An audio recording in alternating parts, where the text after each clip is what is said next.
Hey guys, this is part 2 of the Scarlet Stocking Spy, so we're picking up where the other one left off. Then early one morn, kaboom! The battle had started. British and Patriot cannons were blasting each other across Brandywine Creek. The ferocious bombardment was so loud that all of the Philadelphia could hear it, even though it was 25 miles away. The date was September 11th, 1777. On the same foggy dawn, Jonathan hid in the mist with the Pennsylvania line lying low in the barley corn fields and reedy banks along Brandywine Creek, clutching his musket as cannonballs screeched overhead, waiting for the command to attack the British redcoats on foot.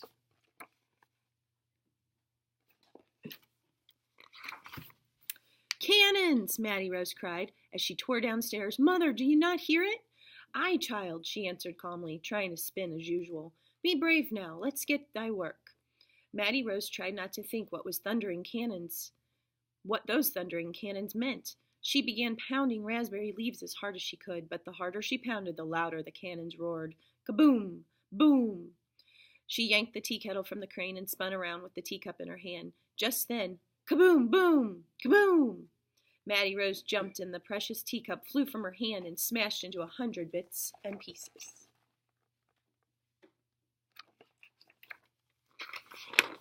The blazing cannons kept their deadly attack back and forth across Brandywine Creek till midday. Then came the command to charge, and the air became thick with the crack of muskets, the hiss of lead balls, and the acrid stench of gunpowder smoke.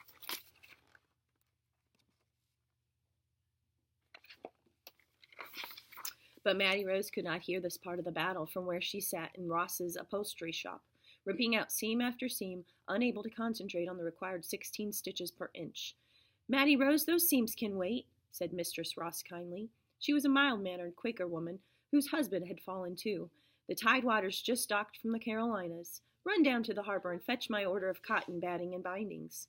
"Yes, ma'am," answered Mattie Rose eagerly. She needed to survey the harbor, for Jonathan would come soon after dark.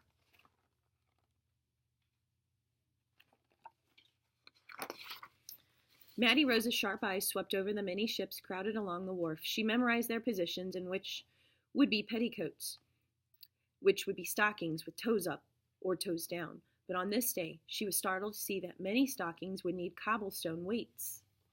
Quickly, she fetched Mistress Ross's order, but before she left, something made her look across the Delaware toward New Jersey, and her heart nearly stopped.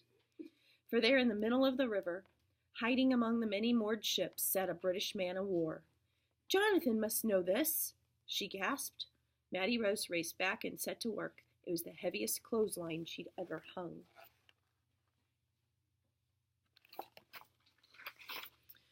But that night Jonathan didn't come.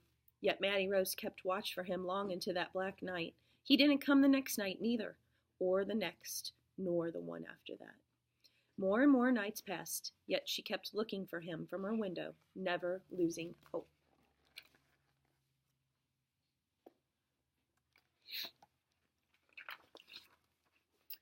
Then one night a shadowy figure stood in Jonathan's place. She snuffed out her candle and peeked over the darkened sill.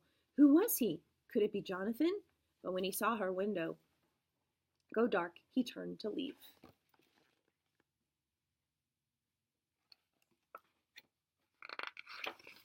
Mattie Rose didn't even stop to think or slip on her shoes. She bounded after him, darting in and out of the shadows between the lampposts, stalking him like a silent cat in her stocking feet through the damp streets.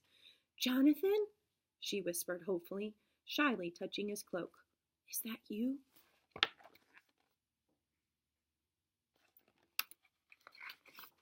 The stranger turned and smiled.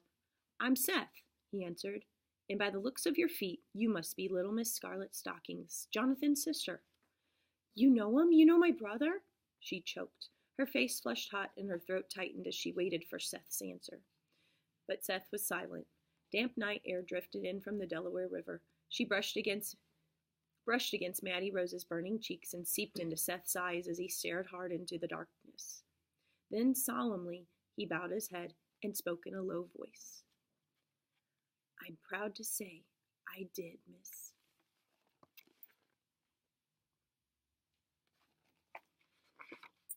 Slowly Seth handed her a bundle. With trembling hands she reached out, and for a few moments they held the bundle together. Then Seth spoke softly. "I know your clothesline code. Miss, he said. I've come to take Jonathan's place. Mattie Rose nodded slowly as tears spilled from her eyes. She tried to hold up her chin as her father would have, but it drooped at her bottom as her bottom lip began to quiver. We'll not fail, miss, Seth vowed. I promise you that. Then he was gone.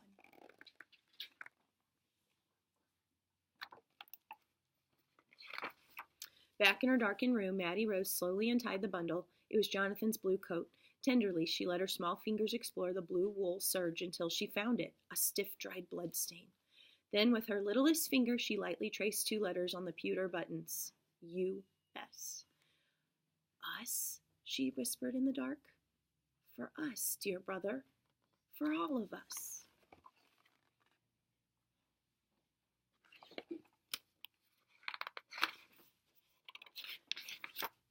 That night, and for many nights to follow, Mattie Rose sat in her tiny room, lit by a single candle, threaded her needle, and sewed. She was making an American flag from her scarlet stockings, her white petticoats, and her brother's blue coat, and sewn into every one of her stitches was a tear of grief and the clenched fist of defiance. Through the bleak, cold winter that followed, Washington's army retreated to Valley Forge while the British occupied Philadelphia lock, stock, and barrel. At night, the Redcoat invaders celebrated with military balls and fancy coalitions. And during the day, they patrolled the streets, eyes forward, never noticing a young girl's unmentionables hanging overhead on a small clothesline from a third-floor window.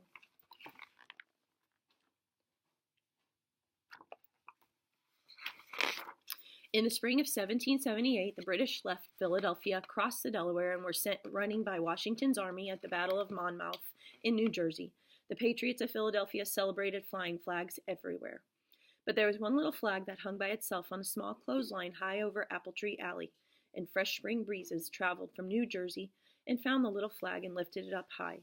How proud and strong it flew, just like her father's chin, for it was Mattie Rose's scarlet stockings flag.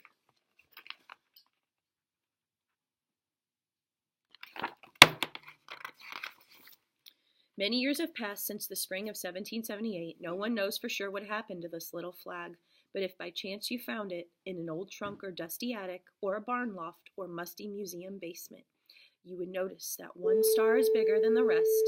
It sits in a place of honor at the top of an arch of 13 stars in a field of blue, the Keystone Star for Pennsylvania, and if you looked under the star, you would find a musket ball hole. The end.